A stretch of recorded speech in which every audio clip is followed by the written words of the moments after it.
What's up guys, this is Mike, the Detroit Borg, with a look at the third generation Moto G for 2015, which is still a budget-friendly phone, starting at $179. So this is the same price point as the previous generation, but now we get LTE, a larger battery, much improved specs, a better camera, and many more design and customization options. It's also IPX7 certified, which means it's water resistant up to 1 meter and 30 minutes. There are two versions of the Moto G, one with 8 gigs of storage and 1 gig of RAM, the other with 16 gigs of storage and 2 gigs of RAM, and that is only $40 more, so if you want to splurge on your Moto G, that's the one to get. Now in terms of our specs, of course, they're fairly modest here, with a Snapdragon 410 quad-core clocked at 1.4 GHz with an Adreno 306 GPU. In terms of the unboxing experience, it's very simple. The first thing you see is the phone facing backwards to highlight the custom color configuration. In this case, I went with a red back panel and dark chrome accents. I also went with the white front panel, but of course you could choose black instead. There's a lot of back panels you can pick from, and since they're removable, you can change them out later if you want. There's also a variety of accent colors, and the accent color is basically the strip on the back of the phone surrounding the camera and flash. In terms of accessories, very minimal here. We get a power adapter for charging the internal battery of the Moto G. We do get a quick start guide which explores how you can remove the back panel to add your SIM and SD card.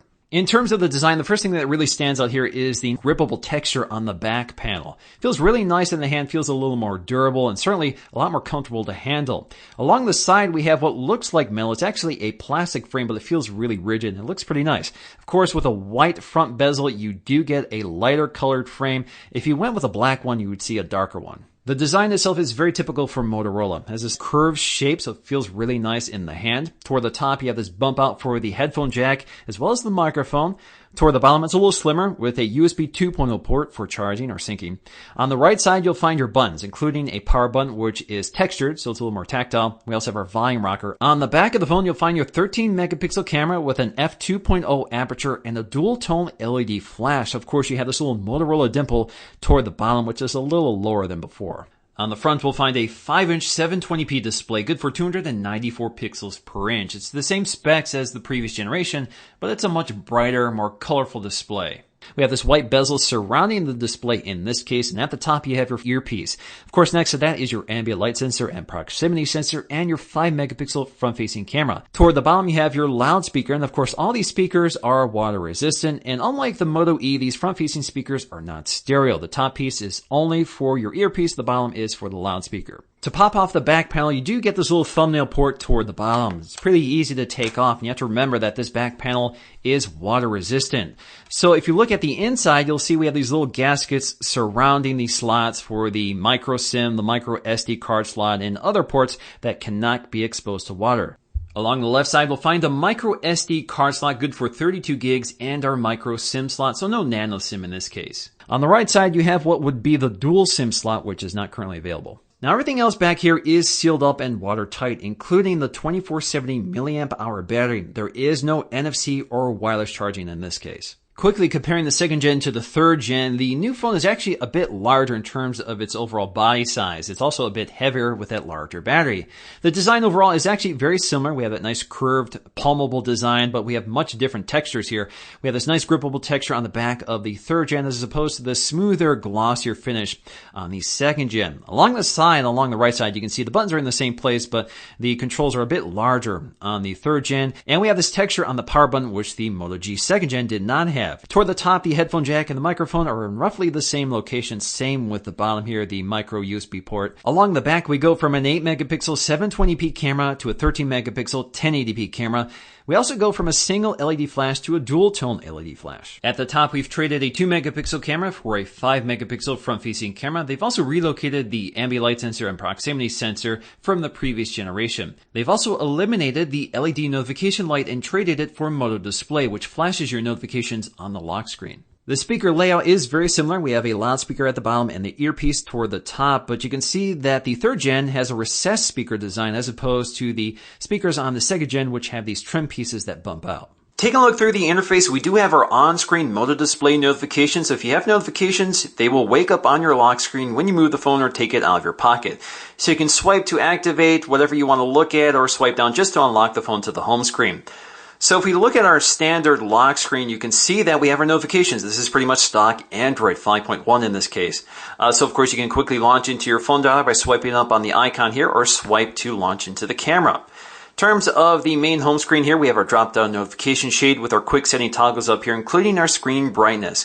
We can also jump to our personal settings up here if you want. On the main home screen, you can swipe between your available pages or swipe all the way to the right to get to Google Now, so you can see all your Google Now cards. You can also say, "Okay Google, what's the weather like tomorrow in Rochester Hills?"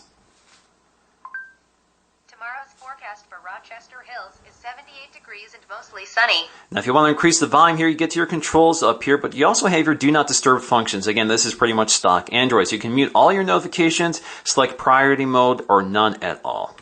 We also have our on-screen Android navigation keys, so you can swipe up to quickly launch into Google Now. We also have our overview feature that allows us to see all of our recently opened apps, so you can swipe to dismiss them, to close them out, or bring them forward. Now it's pretty simple here. You don't have a clear all function like a lot of skins will usually add, but you do have search right up here. You can also tap and hold on the home screen to get to your editor, so you can change the wallpaper, jump to your settings, or add widgets. So that's the way you access your widget panel. And of course, you can go to your app drawer to drag and drop apps you want to the home screen. You can also edit your home screen just by tapping and holding on it, and this gets you to your editor, which includes wallpapers, widgets, and settings. So if you want to select a different wallpaper, you can. If you want to select your widgets, it's right here. So all you have to do is drag and drop what you want to your home screen. So let's go ahead and remove that. And there we go. So in terms of the app drawer, the app selection is mostly stock Google, but we have a few Motorola apps. One of them is an FM radio tuner, so all you have to do is connect a set of headphones to act as your antenna, and you can dial into your terrestrial radio. It's actually a really nice app. You can record it. You can enable the speaker so you can listen to it out loud instead of over your headphones. And of course, you can set your favorite stations. We also get a standalone messaging app if you don't want to use Hangouts. We have Migrate. So this allows you to migrate from one phone to another, or from this phone to another. All you have to do is select your type of phone here. So whether you have an Android, iPhone, or other type of phone. We also have extensive help documentation, so if you have any questions, just go to this document and it should help you out. Under Moto, we'll find some familiar Motorola features like Motorola Assist. Basically, these are automated actions which you can modify. They keep updating this with every iteration. So you can see we can add new activities, which includes sleeping and meetings. So if you want to add sleeping mode, basically, you can specify certain times of day in which this activates, so it mutes your notifications, but you can modify this to a more granular level. So if you want to allow vibration or silence all notifications, or turn that off, you can. You can also keep your screen quiet, or you can delete this entire activity. You can also add your current location so it triggers some of these activities, or you can go ahead and add meeting mode. So under meeting mode, you can go ahead and keep quiet if it determines a meeting is on your calendar, and will keep your phone silenced during that meeting. You can also enable automatic replies here, which you can set up manually. We also get Motorola Actions, and we have two of them here. We have Chop Twice for flashlight. You can turn this off if you don't want, but basically all you have to do is shake your phone to activate the LED flashlight, and it works really reliably. You can also turn it off this way. We also have Twist for quick capture. So again, all you have to do is twist your wrist to quickly activate the camera from a lock state, and all you have to do is tap the screen to take a photograph. We also have display. So Moto Display finally makes it to the Moto G. Basically, you receive your notifications on your lock screen. So again, there's no need for an LED notification light, but you can modify this here. So you can wake the screen when notifications arrive using Moto Display, so that's Motorola's implementation, or you can use Ambient Display, which is Android, which will actually show you your current list of notifications along with previews, which I actually personally prefer. Of course, you can turn this off entirely if you don't want it.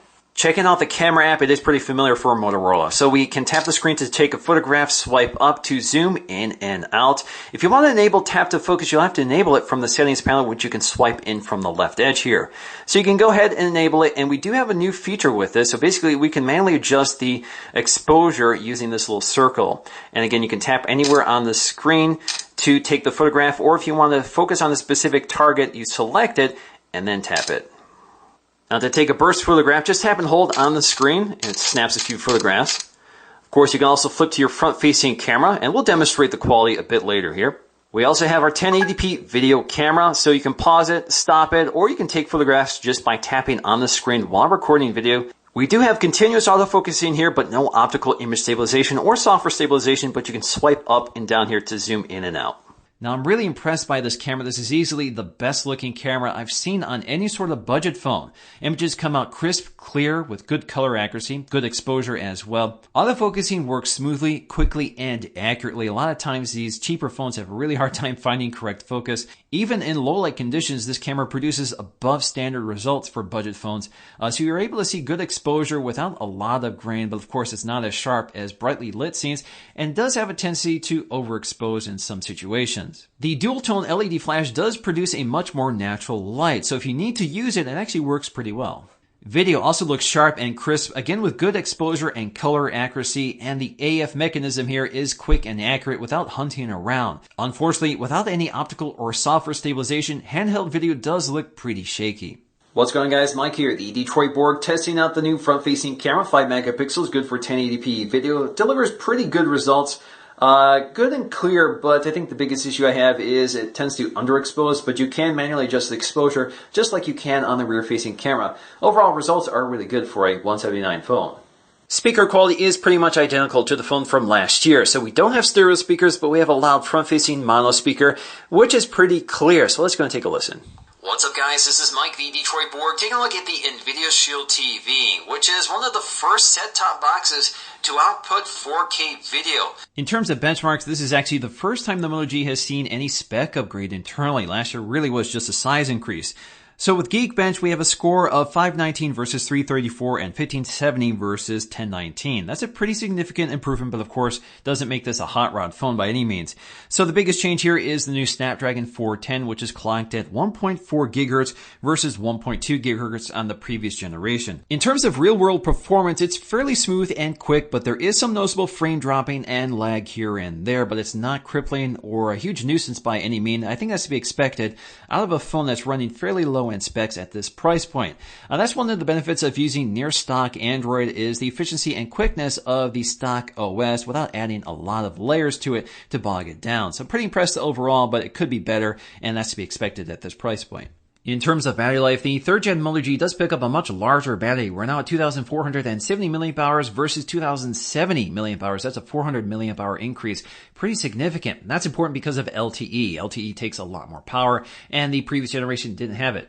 After about 24 hours of use, I'm getting about 4 hours of on-screen time or better. That's with regular usage such as watching YouTube videos, taking photographs, taking video, uploading those videos. So that's pretty impressive performance overall.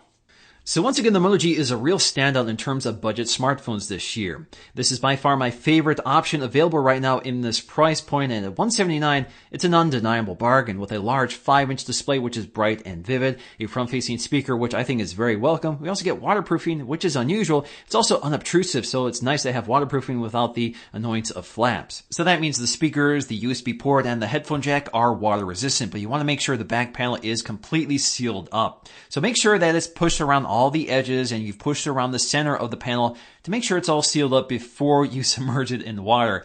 Of course, you don't want to take the swimming. That's not really what it's intended for. It's really meant for accidental water submersion.